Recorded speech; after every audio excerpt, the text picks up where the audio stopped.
barangkali perusahaan Anda yang pertama sampai tahap ini ya dalam Project Red.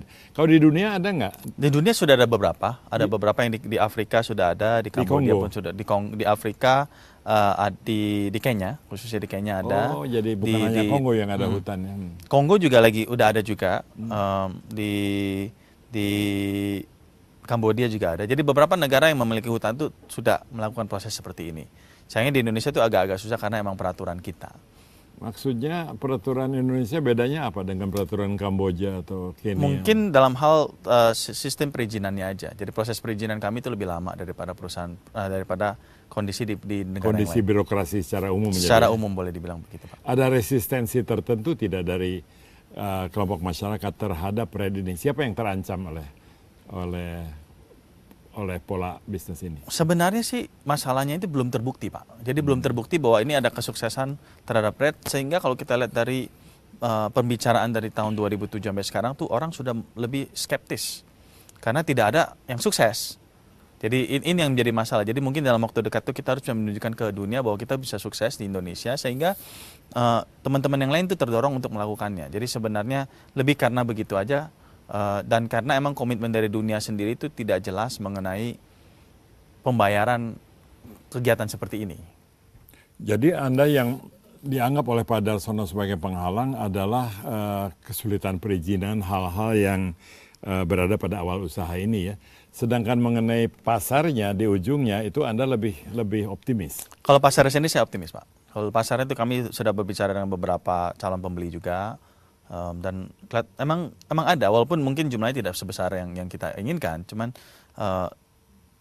saya rasa ini bisnis yang benar-benar jangka panjang. Jadi kita harus sudah tekankan bahwa dalam beberapa tahun ke depan ini mungkin kita ya sampai sekarang pun dari tahun 2007 itu belum ada pendapatan, Pak Wimar. Cuman mudah-mudahan sesudah izin diberikan itu kita bisa mulai mendapatkan pendapatan, dan itu pun mungkin butuh waktu yang lama untuk kembali. Bagi saya ini sebenarnya investasi yang lebih jangka panjang. Setiap bisnis itu adalah beli dan jual gitu ya. Jadi kalau ada perusahaan membeli carbon points itu dia jualnya kemana ya? Jadi begini, kalau perusahaan-perusahaan seperti perusahaan pembangkit tenaga listrik, Pak, mereka itu kan emisinya tinggi sekali. Jadi kalau umpamanya di negara tertentu itu mereka diberlakukan bahwa oke, sebagai perusahaan pembangkit tenaga listrik kalau Anda masih memakai batu bara, Anda tuh harus kalau Anda bakal dikasihkan penalti kalau umpamanya Anda memakai ini. Cara satu untuk mengurangi penalti itu Anda bisa beli carbon credit. Jadi itu semacam insentif buat mereka. Oh, jadi ada ekivalensinya nanti. Betul. Jadi itu yang telah dilakukan di negara-negara di Eropa. Tertentu, dan negara maju, khususnya negara Eropa yang jadi kalau kita lihat yang namanya Kyoto Protocol, itu protokol perubahan iklim, itu emang apabila setiap negara atau setiap perusahaan itu melebihi batasnya, dia itu diberi sanksi per ton kreditnya itu $100 euro. Kalau umpamanya dia bisa mengurangi dari yang targetnya, dia dikasih insentif sehingga dia bisa menjual karbon kreditnya. Ada tax credit ya. Nah, tapi saya dengar kalau di Amerika itu bahkan Presiden Obama tuh rada tersendat-sendat dalam memasukkan tax credit untuk penghematan karbon ya. Jadi yang paling maju itu Eropa. Jadi cuman kita lihat yang lebih maju lagi sekarang itu yang udah mulai pelan-pelan maju itu Cina. Jadi kalau kita lihat sebenarnya dia kan polutor terbesar. Betul. Justru kalau Cina itu kalau sebenarnya mereka melihat contohnya kota di Beijing, Pak. Itu polusinya tuh udah parah sekali. Udah terasa. Jadi mereka tuh udah berasa terancam dengan permasalahan perubahan iklim ini. Dalam yang 10 tahun yang mereka pembangunan yang begitu pesat, di mana mereka menggunakan banyak tenaga batu bara untuk listrik. Sekarang tuh Cina tuh udah berlakukan peraturan baru yang tidak boleh bikin listrik, pembangkit tenaga listrik dari batu bara lagi, Pak, untuk yang baru. Jadi mereka tuh udah mulai kepikiran karena emang dampak dari perubahan iklim ini udah mulai kelihatan jelas di kota-kota di bagian utara. Jadi kalau studi terakhir yang saya baca mengenai Cina itu,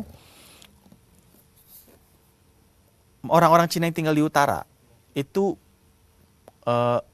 ekspektasi hidupnya mereka itu bisa berkurang 5-6 tahun dengan kondisi seperti sekarang. Karena polusi dan yang lain-lainnya. Jadi saya rasa pemerintah Cina udah cukup maju, dan Amerika saya rasa kalau mau Cina udah mulai komit, Amerika pun harus ikut juga. Walaupun secara politik emang Presiden Obama masih bermasalah dengan Kongresnya, Iya, cuman iya. Itu mungkin ini karena masalah yang masalah harus domestik dilakukan. dia ya. Betul. Jadi makin desperate orang, makin terbuka peluang usahanya sebetulnya gitu kan. Sebenarnya begitu. Jadi sebetulnya harus begitu. masalahnya itu kalau masalah perubahan iklim itu tidak seperti krisis moneter tahun 2008. Ya, Di mana orang tuh langsung ya semua kita kerjakan. Karena ini permasalahan kalau perubahan iklim ini kan masalah yang pelan-pelan, cuma nanti disasternya baru disasternya ada nanti. di depan, Jadi ya. cuman orang jadi mengatasinya juga pelan-pelan juga. Jadi kesannya, jadi kita tahu permasalahannya apa. Jadi kalau dunia itu tahu permasalahannya apa, tahu solusinya apa, cuman tidak ada yang mau bekerja. Itu yang bedanya. Ngomong soal perubahan iklim, apa Pak Darsono tuh mulai dari kesadaran perubahan iklim terus cari bidang usaha yang bisa menunjang, atau sebaliknya, bagaimanapun ini suatu usaha di mana Anda itu tidak akan mundur gitu ya. Ya, Pak. Oke, terima kasih. Selama ada pengusaha seperti Darsono Hartono, ya kita bisa ada harapan karena bagaimanapun harus dilawan itu perubahan iklim.